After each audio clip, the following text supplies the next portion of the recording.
Hi everyone, welcome back to flavours with Subha. இன்றைக்கி வந்து நல்லா ஸ்பைஸியாக காரசாரமான ஒரு சில்லி ஃப்ரைட் ரைஸ் தான் நான் இன்றைக்கி செய்ய போகிறேன். ரொம்ப ஈஸி பண்ணுறது. இதை நீங்கள் லஞ்ச் பாக்ஸ்க்கெல்லாம் கூட பேக் பண்ணி கொடுக்கலாம். செம்ம டேஸ்டியாக இருக்கும். ஸோ இப்போ வாங்க இதை எப்படி பண்ணுறதுன்னு பார்க்கலாம்.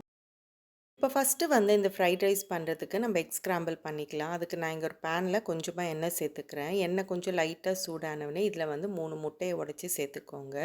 அதுக்கு மேலேயே வந்து இந்த எக்குக்கு தேவையான அளவுக்கு உப்பு, அதுக்கப்புறம் மிளகு பொடி இது ரெண்டுத்தையும் சேர்த்துட்டு லைட்டாக மிக்ஸ் பண்ணிக்கோங்க.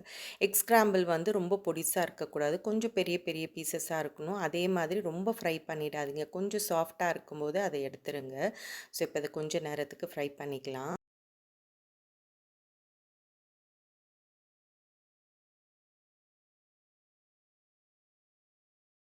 இப்போ இந்த அளவுக்கு நல்லா சாஃப்ட்டா இருக்கும்போது, இத வேற ஒரு பவுலுக்கு மாத்தி வச்சுக்கோங்க. இப்ப அதே பேன்ல நம்ம கொஞ்சம் வெஜிடபிள்ஸ் எல்லாம் ஃப்ரை பண்ணிக்கலாம். வெஜிடபிள்ஸ் வந்து உங்க இஷ்டம் தான். உங்களுக்கு எது வேணுமோ அது சேர்த்துக்கோங்க. நான் இங்க வந்து கொஞ்சம் ப்ராக்கோலி சேர்த்துக்கிறேன்.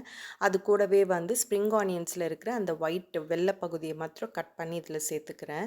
இது கூடவே வந்து இந்த ப்ராக்கோலிக்கு தேவையான அளவுக்கு கொஞ்சமா உப்பு சேர்த்துக்கோங்க. சேர்த்துட்டு நல்லா மிக்ஸ் பண்ணிட்டு மேல மூடி போட்டு ஒரு 2 நிமிஷத்துக்கு இத குக் பண்ணிக்கோங்க.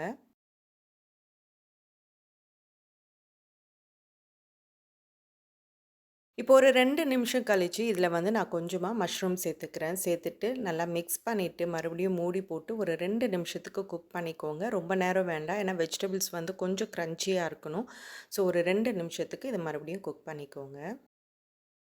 இப்போ ஒரு 2 நிமிஷம் கழிச்சு ஓப்பன் பண்றேன். இப்போ பார்த்தாவே தெரியும். வெஜிடபிள்ஸ் வந்து நல்லா குக் ஆயிருக்கு. பட் ஸ்டில் நல்லா க்ரன்ச்சியா இருக்கு. இந்த மாரி நல்லா க்ரன்ச்சியா இருக்கணும். இப்போ இந்த டைம்ல நம்ம கொஞ்சம் ரைஸை சேர்த்துக்கலாம். ரைஸை வந்து நான் ஆல்ரெடி குக் பண்ணி நல்லா ஆற வச்சு இதில சேர்த்துக்கிறேன். உங்ககிட்ட லெஃப்ட் ஓவர் ரைஸ் இருந்தால் கூட நீங்கள் இதில சேர்த்துக்கலாம். இப்போ ரைஸ் எல்லாத்தையும் சேர்த்துட்டு, இப்போ இதுக்கு மேலே வந்து கொஞ்சமாக சில்லி கார்லிக் ஆயில் சேர்த்துக்கோங்க. இதோட ரெசிபி வந்து நான் ரீசெண்டாக தான் போஸ்ட் பண்ணேன். அதோட லிங்க் வந்து நான் கீழே டிஸ்கிரிப்ஷன் பாக்ஸில் கொடுக்குறேன். விருப்பப்பட்டா செக் பண்ணிக்கோங்க. இப்போ இந்த சில்லி கார்லிக் ஆயிலை சேர்த்துட்டு இது கூடவே வந்து கொஞ்சமாக சிக்கன் ஸ்டாக் சேர்த்துக்கோங்க. இதுலேயே வந்து வெஜிடபிள் ஸ்டாக்கும் இருக்குது. உங்களுக்கு எது வேணுமோ அது சேர்த்துக்கோங்க. இது சேர்க்கறதுனால இன்னும் கொஞ்சம் எக்ஸ்ட்ரா ஃப்ளேவர் கிடைக்கும். அதனால் இது கொஞ்சமாக சேர்த்துக்கோங்க.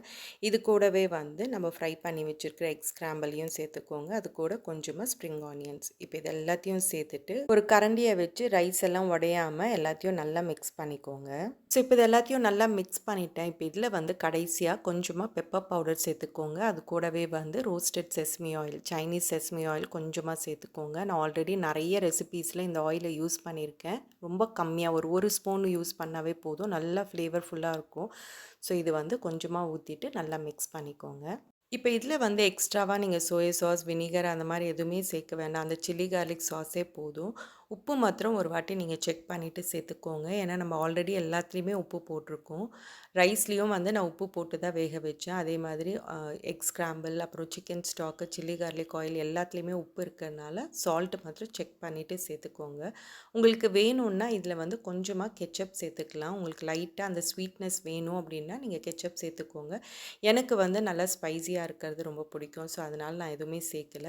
ஸோ இப்போ இது எல்லாத்தையும் சேர்த்துட்டு நல்லா மிக்ஸ் பண்ணிட்டோன்னா அவ்வளோதான், நம்மளுடைய சூப்பரான சில்லி ஃப்ரைட் ரைஸ் வந்து ரெடி ஆயிடும். ஸோ அவ்வளோதான், நம்மளுடைய சூப்பரான நல்லா ஸ்பைஸியான சில்லி ஃப்ரைட் ரைஸ் வந்து ரெடி ஆகிடுச்சு. ஸோ இதே மாதிரி வீட்டில் நீங்களும் செஞ்சு பார்த்துட்டு எப்படி வந்திருக்குன்னு சொல்லுங்கள். ஸோ இதோட இந்த வீடியோ முடியுது. நெக்ஸ்ட் வேறு ஒரு இன்ட்ரெஸ்டிங்கான வீடியோட உங்களை பார்க்குறேன். என்னோடய வீடியோஸ் எல்லாம் உங்களுக்கு பிடிச்சிருந்ததுன்னா ப்ளீஸ் மறக்காமல் ஃப்ளேவர்ஸ் வித் சுபாக்கு சப்ஸ்கிரைப் பண்ணுங்கள் அண்ட் ஷேர் பண்ணுங்கள். தேங்க்யூ.